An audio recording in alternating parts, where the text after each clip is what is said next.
루터회 신임 총회장으로 연임이 확정된 김은섭 총회장을 만나 주요 사업과 4년 임기의 계획을 들어봤습니다. 발달장애인이 연사로 나서 희망의 메시지를 전하는 토크쇼가 열리고 있어 주목받고 있습니다. 국내외 기독교 찬송의 역사를 망라한 박물관에 특별한 전시가 있어 구티비가 다녀왔습니다. 사단법인 복음의 전함이 비기독교인들을 위한 온라인 전도 플랫폼 설명회를 개최했습니다.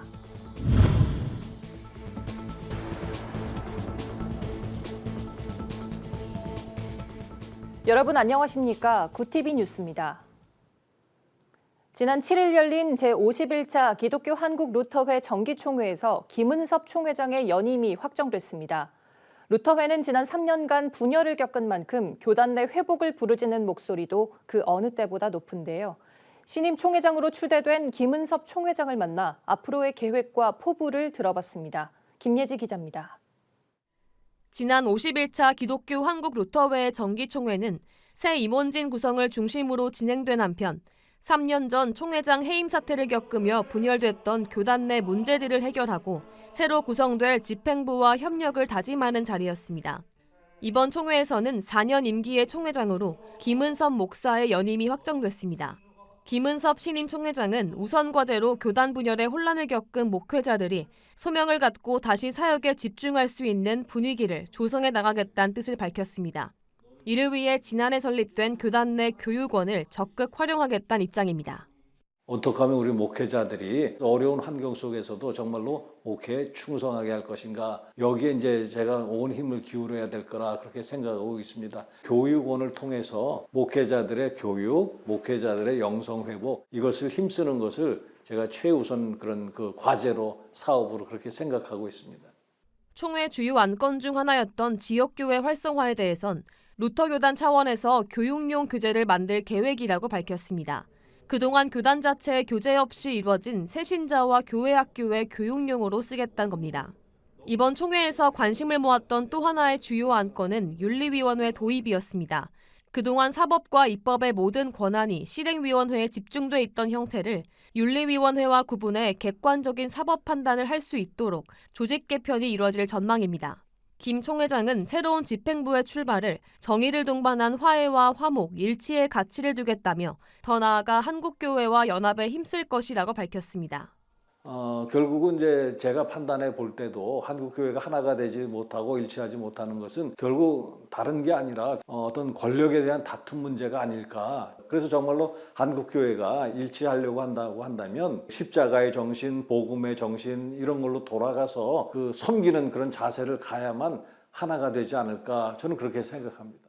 한편 김 총회장은 그동안 루터교회가 사회적인 이슈에 대한 명확한 입장을 밝히지 못했다며 올해 구성된 신학위원회를 통해 여성 목사 안수와 차별금지법 등에 대한 교단의 입장을 내년 중으로 밝히겠다고 강조했습니다. 그러면서 세상 속에서 빛과 소금의 역할을 감당할 수 있도록 공공성을 갖춘 교단을 만들겠다고 덧붙였습니다. 구티비 뉴스 김예지입니다. 발달장애인이 연사로 나서는 릴레이 토크쇼가 열리고 있어 눈길을 끌고 있습니다. 토크쇼는 발달장애인이 꿈을 위해 도전해 나가는 일상을 소개하고 희망의 메시지를 전하기 위해 마련됐는데요. 8명의 발달장애인 연사들은 완전한 독립을 꿈꾸는 멋진 사나이, 북치는 소년 용연이 등 다양한 주제로 자신의 이야기를 솔직 담백하게 전하고 있어 호평을 얻고 있습니다. 조유현 기자입니다. 저와 비슷한 또 다른 친구들에게 꿈과 희망을 주는 롤 모델이 되기 위해 지금까지 노력했던 것처럼 앞으로도 더 노력할 것입니다. 발달장애인 클라리넷 연주자 권호빈 연사가 꿈을 꾸게 하는 칭찬의 놀라운 힘을 주제로 오티즘 토크쇼에서 강연하는 모습입니다. 해당 강연은 유튜브를 통해 공개돼 장애인과 비장애인의 주목을 받았습니다. 오티즘 토크쇼는 가난과 장애, 질병 등으로 소외된 국내외 아동과 가족을 섬기는 하트하트 재단이 주최하며 발달장애인 연사 8명이 강사로 나섭니다. 이들은 토크쇼 촬영에 앞서 지난 5월부터 3개월 동안 스피치 전문 강사를 통해 자신의 이야기를 재밌게 구성하는 법과 대중 앞에서 말하는 법을 훈련했습니다. 이를 바탕으로 곽슬범 연사는 꿈을 위해 도전해왔던 일상을 유쾌하게 풀어냈습니다. 화가라는 꿈을 가지고 도전하다 하트하트 오케스트라 앨범 표지를 직접 그렸던 이야기부터 완전한 독립을 꿈꾸며 노력해가는 요즘의 모습에 대해서도 소개했습니다. 부모님의 도움에서 벗어나 혼자 생활하기 위해 돈 관리와 요리, 주변 이들과의 소통을 연습하고 있다는 겁니다. 다른 일반인 친구들처럼 혼자서 잘 살 수 있다고 생각합니다. 장애가 있다고 꼭 누군가의 보호를 받으며 살아야 되는 것은 아니에요. 자기 자신이 결정한 대로 살아야 한다고 생각해요. 이 밖에 하트하트 오케스트라의 바이올리니스트이자 장애인식 개선 강사로도 활동하고 있는 안지연 연사는 어렸을 때부터 좋아했던 그림 그리기로 대회에 나가 상을 받았던 기억과 직접 그린 그림으로 옷을 디자인해 판매했던 경험을 나눴습니다. 권어빈 연사는 아부다비 뮤직 페스티벌과 미국, 일본 등 각종 해외 공연에서 연주를 펼칠 수 있게 된 동력을 칭찬이라고 밝히며 자신의 꿈도 힘과 용기를 주는 칭찬으로 누군가의 인생을 바꾸는 것이라고 밝혔습니다. 토크쇼 기획 총괄을 맡은 하트하트 재단 김혜림 팀장은 토크쇼를 통해 장애인들에게는 희망의 메시지를, 비장애인들에게는 인식의 전환을 기대한다고 말했습니다. 누가 써준 이야기가 아니라 발달장애인 연사들이 직접 고민하고 본인이 사람들에게 하고 싶은 이야기이기 때문에 이 강연회를 보면서 더 많은 사람들이 장애에 대해서 공감하고 있는 그대로 이해하는 그런 계기가 되었으면 좋겠습니다. 토크쇼는 오는 29일까지 매주 금요일 하트하트 재단 유튜브 채널을 통해 공개될 예정입니다. 구티비 뉴스 조유현입니다. 박물관엔 다양한 역사들이 기록돼 있습니다. 기록은 선대들이 후대들에게 주는 선물이자 메시지로 때로는 교훈을 주기도 하는데요. 70여 년 전 교회 설립 때부터 문화선교의 꿈을 가지고 박물관을 설립한 부산의 한 교회가 특별한 전시를 진행하고 있습니다. 구티비 부울경본부 이진우 PD가 찾아가 봤습니다. 전시장 유리 사이로 낡은 차량집들이 보입니다. 처음 한국을 방문한 선교사의 차량집부터 중국에서 번역된 차량집, 일제강점기의 차량집 등 세계 각국의 찬송가들이 한자리에 모여있는 이곳은 차량의 힘 특별전이 열리고 있는 부산 동래중앙교회에 위치한 한국기독교 선교박물관입니다. 박물관은 2016년부터 매년 특별전을 진행하고 있는데 올해는 찬송을 주제로 국내외의 차량집 역사를 전시하고 있습니다. 김은수 관장은 코로나19로 인해 교계가 침체되어 있는 만큼 이번 전시회는 모두가 모여 하나님께 드리는 찬양을 통해 공동체의 힘을 키우자는 의미를 담아 기획하게 됐다고 말했습니다. 힘든 시기를 겪게 된 많은 이들에게 위로를 전하고 공동체의 회복을 바라는 마음으로 기획전을 준비하였습니다. 모두가 함께 모여 하나님께 드리는 찬양을 통해 공동체의 힘을 키워나가고자 찬양의 힘이라는 주제의 전시를 기획하게 되었습니다. 지난 2009년 설립해 4년간의 준비 기간을 거쳐 2013년 WCC 부산 총회에 맞춰 개관한 한국기독교 선교박물관은 부산광역시 제17호 박물관으로 정식 등록되며 부산 지역뿐 아니라 전국의 목회자와 성도들이 찾고 있습니다. 김은수 관장은 동래중앙교회가 70여 년 전부터 문화선교의 비전을 가지고 소중한 자료들을 후대에게 전달해주기 위해 전 성도들의 기증을 통해 지금의 박물관이 만들어졌다며 교회가 단일로 운영하는 유일한 박물관이라고 설명했습니다. 이어 김 관장은 박물관을 지속적으로 확장하고 더 많은 사료들을 수집해 독립된 박물관을 건립하는 게 목표라고 포부를 밝혔습니다. 비기독교인들에게 기독교 문화를 알리기 위하여 3.1절 특별전과 한국 근현대 유물 특별전 등등을 개최했습니다. 앞으로도 새로운 테마를 가지고 저희들이 특별전을 하겠습니다. 기독교가 존재하는 한 이 박물관은 계속 더 확장되고 앞으로 언젠가는 독립된 건물로 나가지 않겠습니까? 전 세계 기독교의 찬양의 역사를 한눈에 볼 수 있도록 전시한 특별기획전 찬양의 힘은 오는 12월 31일까지 이어질 예정입니다. 찬송을 통해 한국교회와 이 땅에 쓰여있는 하나님의 은혜의 발자취를 더듬어 볼 수 있는 시간이 될 것으로 기대를 모으고 있습니다. 부울경에서 구티비 뉴스 이진우입니다. 사단법인 복음의 전함이 20일 기자회견을 열고 비기독교인들을 위한 온라인 전도 플랫폼 들어볼까 설명회를 개최했습니다. 복음의 전함은 올해 하반기부터 진행될 전도 캠페인을 통해 5개 광고와 전국 범위의 버스 광고, 배너 광고 등 기존 캠페인 대비 다양한 대중 광고 매체들을 활용할 계획이라고 밝혔습니다. 이번 캠페인은 복음 광고를 통해 비기독교인들의 심리적 장벽을 낮추고 구원이란 진정한 행복을 전하기 위한 목적으로 구상됐습니다. 국제구호개발 NGO 희망친구 기아대책이 보호종료 아동의 경제적 자립과 진로 설계를 지원하기 위해 나로서기 캠페인을 실시합니다. 이 캠페인은 만 19세가 돼 보호 조치가 종료되거나 아동 양육시설에서 퇴소해야 하는 아동이 사회정착에 어려움을 겪지 않도록 지원을 제공하는 프로젝트입니다. 긴급 생계 주거 지원, 심리 정서 치료, 멘토링, 직업 체험 등으로 구성되며 이를 위한 멘토그룹 마이리얼 멘토단과 사회적 기업 브라더스 키퍼 김성민 대표가 함께합니다. 한국로잔위원회가 로잔운동의 전략을 논의하고 한국교회를 위해 기도하는 제2차 로잔운동 목회자 컨퍼런스를 지난 18일부터 2박 3일간 개최했습니다.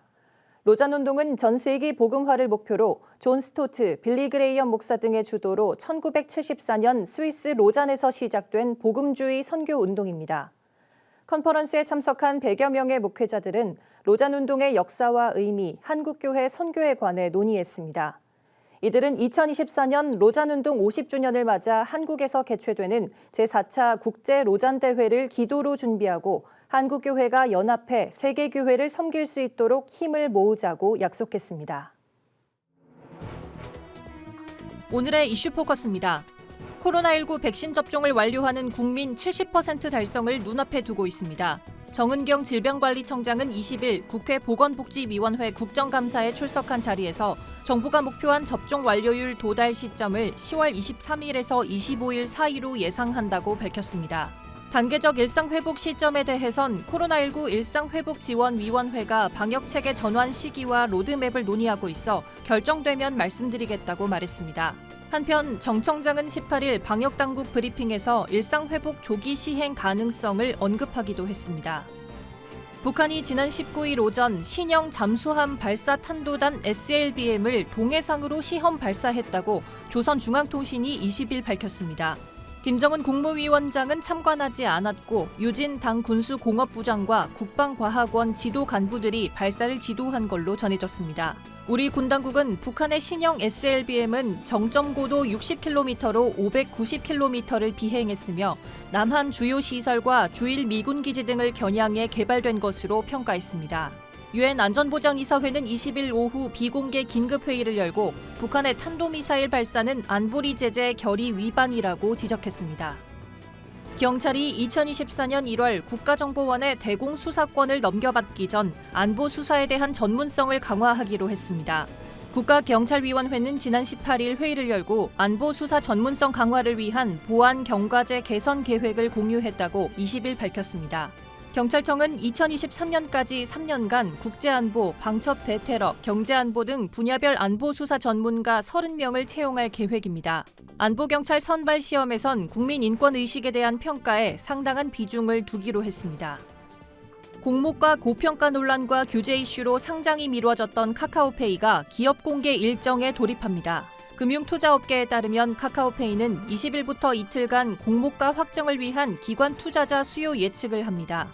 희망 공모가는 6만 원에서 9만 원, 공모 금액은 최소 1조 2천억 원에서 1조 5천억 원입니다. 이를 기준으로 예상 시가총액을 산출하면 7조 8천억에서 11조 7천억 원이 예상됩니다. 카카오페이는 공모가 확정 후 이달 25일에서 26일 일반 청약을 받은 뒤 다음 달 3일 유가 증권시장에 상장할 계획입니다. 이슈 포커스였습니다. 굿TV 월드와이드입니다. 최근 큰 지진으로 피해를 입었던 IT에서 납치가 빈번하게 발생하는 것으로 나타났습니다. IT 비영리기구 인권분석연구센터는 보고서에서 올해 1월에서 9월 IT에선 외국인 29명을 포함해 모두 628명이 납치됐다고 밝혔습니다. 몸값을 주고 풀려난 사례까지 포함하면 실제 납치 건수는 훨씬 많을 걸로 추정됩니다. 이런 납치 범죄는 주로 전문 범죄 조직의 소행으로 알려졌습니다. 지난 16일엔 미국 캐나다인 선교단 17명이 납치되는 사건도 발생해 구호 활동을 하는 선교사들도 표적이 됐습니다. 미국 보건당국이 화이자나 모더나 코로나19 백신 접종을 마친 40세 이상에 대해 부스터샷, 즉 추가 접종을 권고할 걸로 보입니다. 미국 CNN 방송은 정통한 소식통을 인용해 미 식품의약국이 부스터샷 접종 대상을 코로나19 2차 접종을 맞고 6개월을 넘긴 65세 이상 고령자에서 40세 이상 성인으로 확대할 가능성이 크다고 전했습니다. 이유는 미국 성인의 돌파 감염이 잇따르고 있기 때문이라고 밝혔습니다. 기후변화 여파로 2040년쯤이면 아프리카의 몇 안 되는 빙원이 완전히 사라질 수 있다는 경고가 나왔습니다. 세계 기상기후 WMO가 최근 발간한 아프리카 기후 보고서를 보면 현재 속도로 기온이 오를 때 빙하가 없어질 수 있는 산은 탄자니아 킬리만자로, 케냐의 케나산, 우간다의 르웬조리산 등입니다. WMO는 아프리카의 탄소 배출량 비중은 전 세계 4%도 채 되지 않지만 실제 기후변화에 의한 사회 경제적 피해는 그 어떤 대륙보다 크고 심각하다고 전했습니다. 약 900년 전 십자군의 소유로 추정되는 검이 지중해에서 발견됐습니다. 외신들에 따르면 이스라엘 유물관리국은 현재 시간 18일 칼자루와 함께 길이 1m, 무게 약 1.8kg의 검이 이스라엘 항구 도시 하이파만 인근 해저에서 발견됐다고 밝혔습니다. 코비 샤르비트 관리국 해양고고학 부장은 물속에서 발견됐음에도 검의 보존 상태가 좋았다고 말했습니다. 검이 발견된 하이파는 12세기 초 십자군이 점령했던 곳입니다. 최초로 검을 발견한 사람은 민간 잠수부로 유물은 국가에 기증했습니다. 월드와이드였습니다.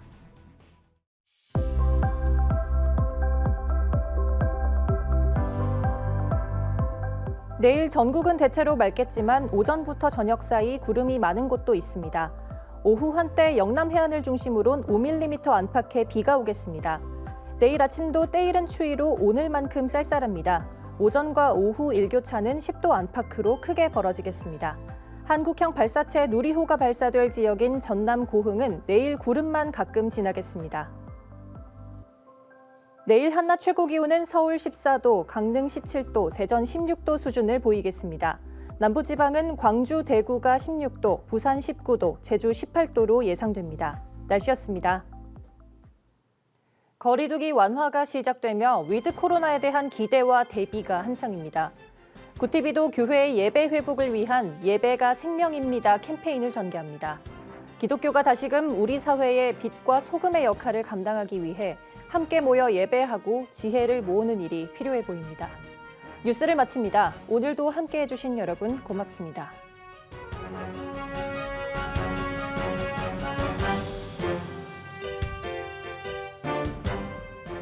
구티비 미디어 선교기금 마련에 새롭게 동참해 주신 분들입니다. 구흥숙, 권원숙 외 58분이 후원해 주셨습니다. 후원해 주신 모든 분들께 감사드립니다.